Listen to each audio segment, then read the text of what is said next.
जब से इंसान बंदरों से इवॉल्व हुआ है, तब से वो जीवन के मतलब की तलाश में है।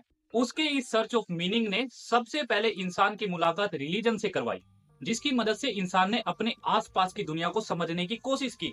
जैसे जैसे मनुष्य और विकसित होता गया, दुनिया को लेकर उसकी समझ बढ़ी। इसी प्रकार रिलीजन भी समय के साथ इवॉल्व हुआ। विज्ञान के आने के बाद साइंस से उत्पन्न रिलीजन जैसे एथिज्म का विकास हुआ। एथिज्म अपने आप को बहुत क्लेवरली नॉन रिलीजियस फिलोसफी बताता है और एथिस्ट अपने आप को नॉन रिलीजियस पर्सन। ऐसा करके वो उन क्रिटिसिज्म से बच जाते हैं जो रिलीजन और रिलीजियस पर्सन पर आए दिन किए जाते हैं। लेकिन हम ऐसी गलती नहीं करेंगे और इस वीडियो में ये दिखाने की कोशिश करेंगे कि क्यों एथिज्म साइंस का नकाब पहने हुए असली में एक रिलीजन ही है। लेकिन उसके लिए हमें समय में एक जर्नी पर जाना होगा और ये समझना पड़ेगा कि रिलीजन समय के साथ साथ कैसे इवॉल्व हुआ। रिलीजन को लेकर एक मत है कि रिलीजन रिजिड है और इसमें आसानी से बदलाव नहीं किया जा सकता।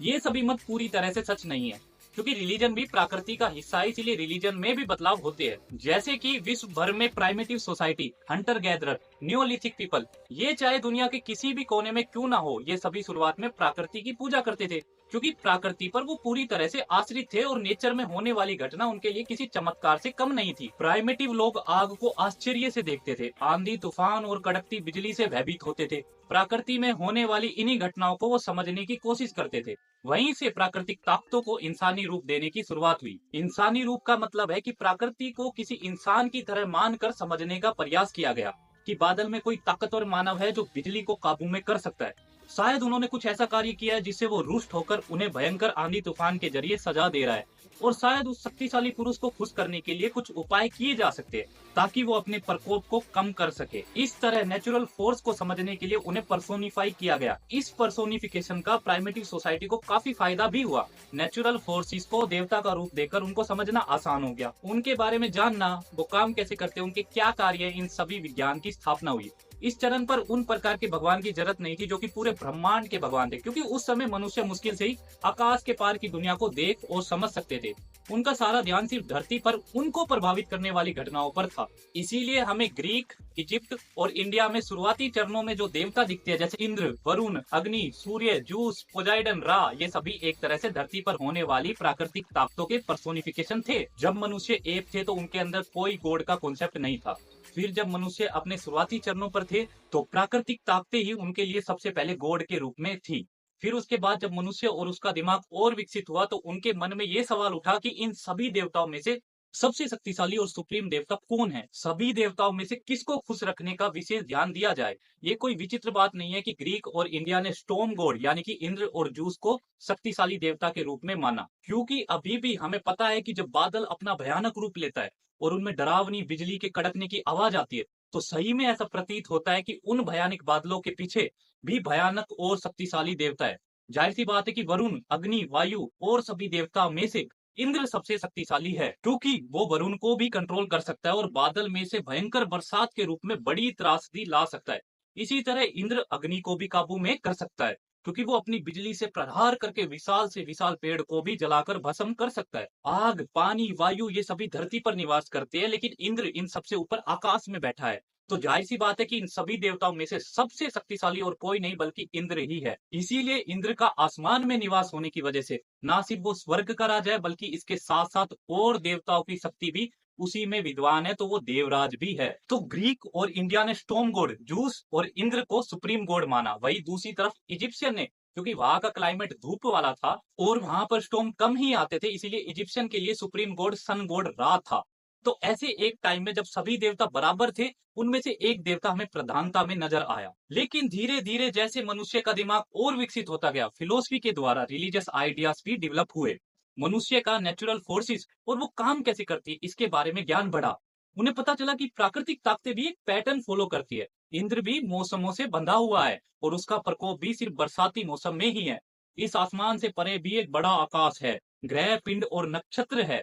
तो धीरे धीरे लोगों का इंद्र पर विश्वास हटता चला गया और इंद्र से भी शक्तिशाली भगवान ब्रह्मा, विष्णु और महेश पर लोगों की आस्था बढ़ी, क्योंकि ब्रह्मा ने पूरी सृष्टि की रचना की है और इस सृष्टि में धरती को भी ब्रह्मा ने ही रचा है।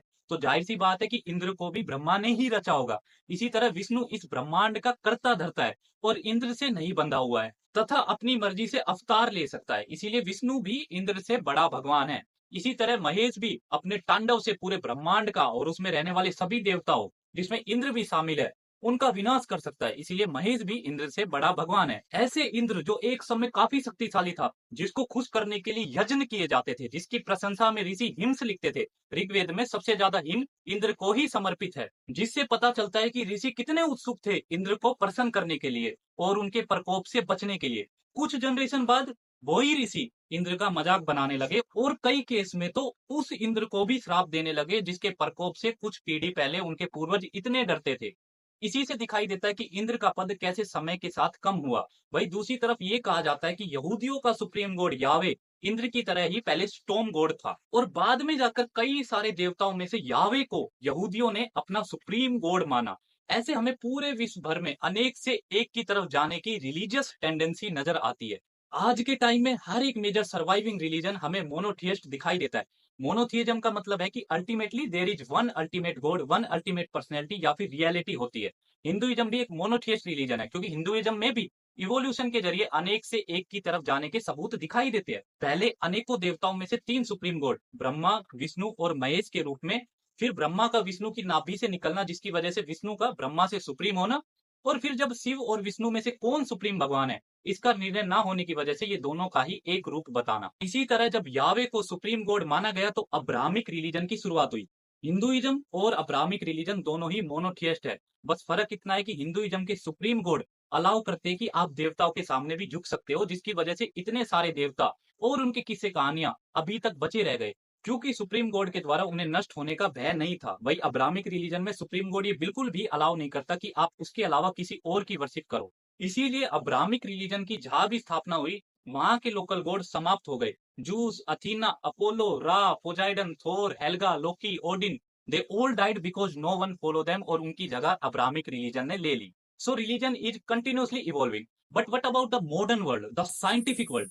क्या रिलीजन अभी भी इवॉल्व करेगा या फिर ये रिलीजन की आखिरी सांस है और अब साइंस के बाद रिलीजन समाप्त हो जाएगा?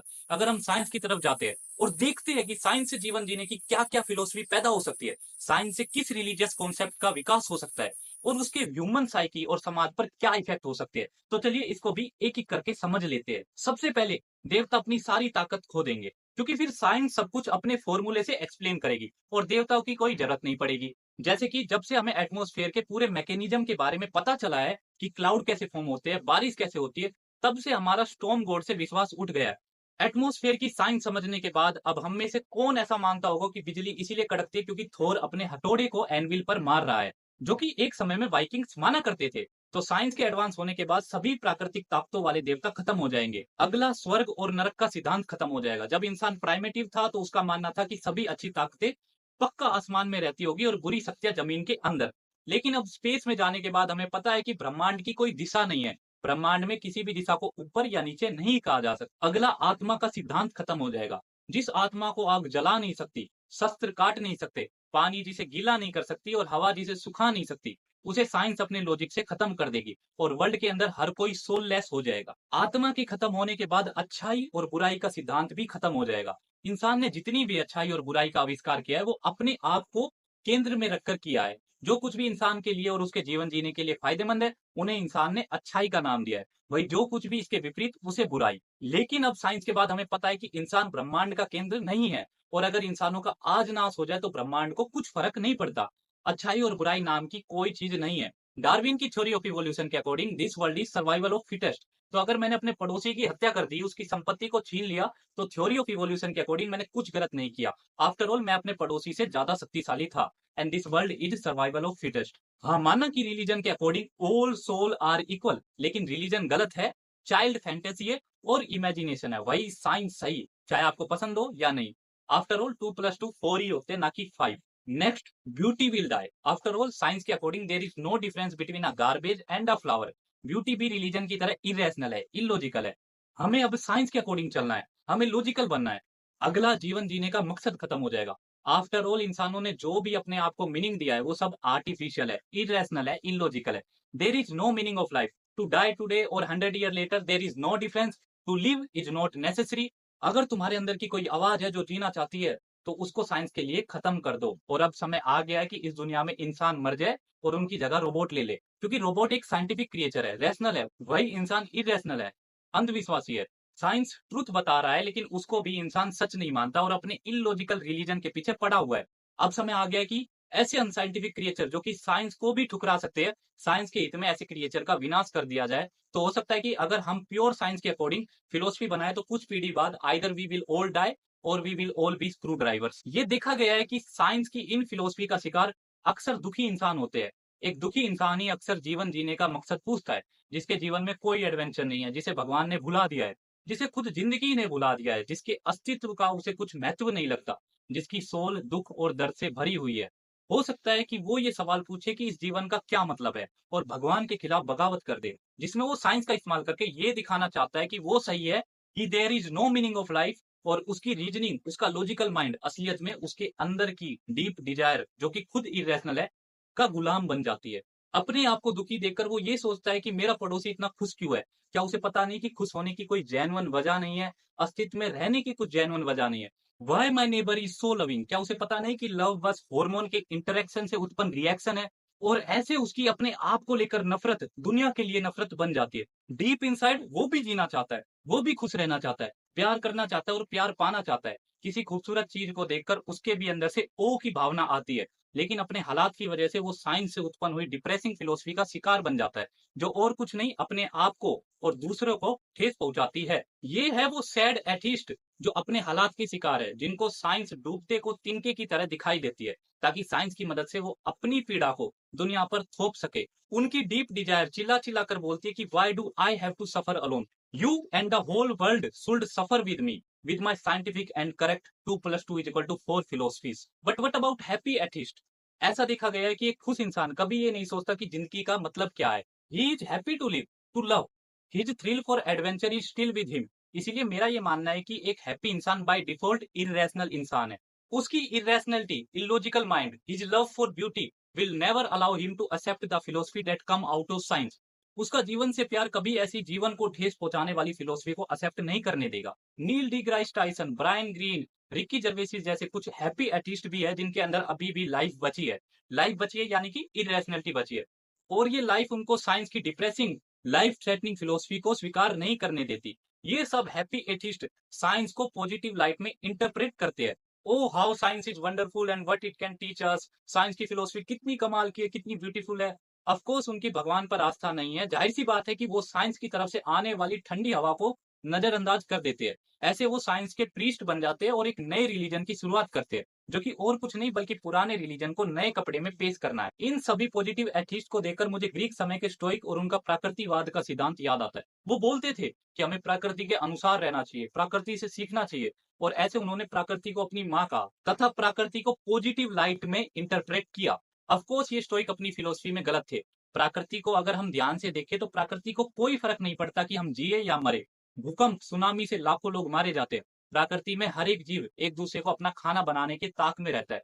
तो स्टोइक का प्रकृति को माँ बताना और प्रकृति के अकॉर्डिंग जीना और कुछ नहीं बल्कि प्रकृति को अपने हिसाब से देखना और इंटरप्रेट करना था। अपनी छुपी हुई डिजायर को प्रकृति पर थोपकर ये दिखाना था कि प्रकृति के अंदर से वो इच्छाएं प्रकट हो रही है। इसी तरह नील डिग्राइस टाइसन और रिकी जर्वेसिस जैसे लोग और कोई नहीं बल्कि पुराने जमाने के स्टोइक है, जो कि अपनी फिलोसफी साइंस पर थोप रहे हैं और ये दिखाने की कोशिश कर रहे हैं कि उनकी ये फिलोसफी साइंस की तरफ से आ रही है। I am not calling them hypocrite. मैं बस ये कहना चाह रहा हूँ कि उनकी साइंस की इंटरप्रिटेशन एक और झूठ है। लेकिन इस झूठ का फायदा ये है कि ये झूठ लाइफ प्रिजर्विंग है, लाइफ को हार्म नहीं करता है। ये लोग भी उतनी ही अपनी इरेशनलिटी के गुलाम है जितने की एक रिलीजियस पीपल। इनका लॉजिकल माइंड, इनकी रीजनिंग, इनकी थिंकिंग स्किल सभी इरेशनलिटी के द्वारा कंट्रोल हो रही है। वो इरेशनलिटी जो जीना चाहती है, जिसको जिंदगी से प्यार है, जिसको ब्यूटी से प्यार है, तो चाहे साइंस की इक्वेशन सोल्व करने के बाद क्यों ना हमें पता चले कि ये सारी चीजें झूठ है और इल्यूजन है, still we will not accept that, क्योंकि इस सच को मानना मौत को गले लगाना होगा। इसीलिए जब रिकी जर्वेसिस ये कहते कि अगर एक तरफ आप सभी साइंस की किताबों को नष्ट कर दे और दूसरी तरफ सभी रिलीजियस किताब को, तो 1000 साल में साइंस की किताब फिर से वैसी की वैसी आपके सामने मौजूद हो जाएगी। लेकिन रिलीजियस किताब या तो पूरी तरह से अलग होगी या फिर उसका अस्तित्व ही नहीं होगा। ये पूरी तरह से सच नहीं है, क्योंकि ऐसा हो सकता है कि साइंस को डेवलप होने में 1000 साल लगे, लेकिन सेम रिलीजियस प्रिंसिपल सिर्फ कुछ ही जनरेशन बाद दोबारा देखने को मिलेंगे, क्योंकि one does not find God, he meets him like his destiny. Religious book के अंदर रिलीजियस आइडियाज होते हैं और वो रिलीजियस आइडियाज इंसान की साइकी में पहले से ही मौजूद है। उदाहरण के तौर पर आपके पास डिफरेंट सोसाइटी है जिनका कभी भी एक दूसरे से ना के बराबर कॉन्टेक्ट था, लेकिन उन सभी सिविलाइजेशन में सेम रिलीजियस आइडियाज हमें देखने को मिलते हैं। जैसे कि हिंदुइज्म का इंद्र, ग्रीक का जूस, वाइकिंग का थोर, ये सभी नाम में डिफरेंट गॉड लगते हैं लेकिन तीनों के पीछे सेम रिलीजियस आइडियाज है। यानी कि तीनों ही god of thunder, storm and rain है। तीनों ही आसमान में कड़कने वाली बिजली को कंट्रोल कर सकते हैं। हिस्ट्री में ऐसे अनेकों उदाहरण हैं जहां पर अलग अलग सभ्यताएं जो आपस में कभी नहीं मिली, उन्होंने सेम रिलीजियस आइडियाज को जन्म दिया। रिलीजन और साइंस में ये फर्क है कि रिलीजन उन सवाल के जवाब देने की कोशिश करता है जिसके बारे में it did not know and wants to know. वही साइंस ऐसे मामलों में जवाब देने से चुप रहती है जहां पर उसने रिसर्च नहीं की है।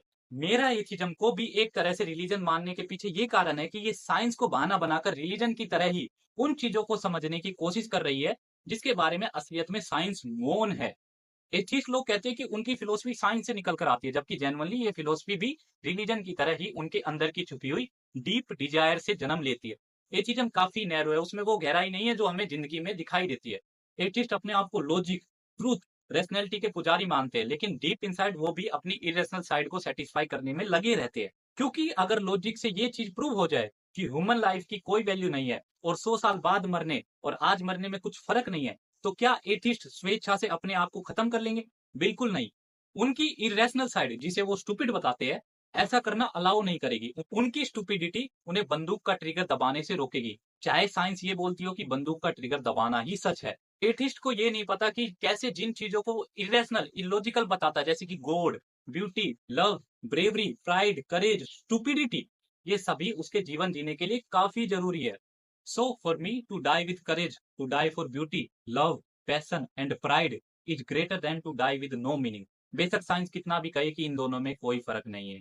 तो अगर मुझे अपनी लाइफ रूपी बंदूक एक तरफ किसी स्टूपिड मंकी को सौंपनी हो और दूसरी तरफ किसी साइंटिफिक रोबोट को, still I will give the gun to stupid monkey because there is hope that when it's try to kill me he will miss and I will survive. But science will kill me with its precision and logic and I can't do anything about it. After all, again 2 + 2 4 ही होता है. How can I refute that? So let there be light, let there be hope and stupidity, because it is not science but as Dostoevsky said, it is beauty that will save the world. और वैसे भी किसको पता कि इस दुनिया का क्या सच है? जैसे कि सुकरात कहते थे कि जो हमें पता है वो एक बूंद की तरह है और जो नहीं वो समुद्र। इससे मुझे ऋग्वेद का नसादिया सूक्त याद आता है जो कहता है, सृष्टि ये बनी कैसे, किससे आई है, कहां से, कोई क्या जानता है, बता सकता है, देवताओं को नहीं ज्ञान, वे आए सृजन के बाद, सृष्टि को रचा है जिसने, उसको जाना किसने, सृष्टि का कौन है करता, करता है वो अकर्ता, ऊंचे आकाश में रहता, सदा अध्यक्ष बना रहता, वही सचमुच में जानता या नहीं भी जानता है, किसी को नहीं पता, नहीं पता, नहीं है पता। एनीवे, इन सबको लेकर आपकी क्या राय है कमेंट में जरूर बताएं।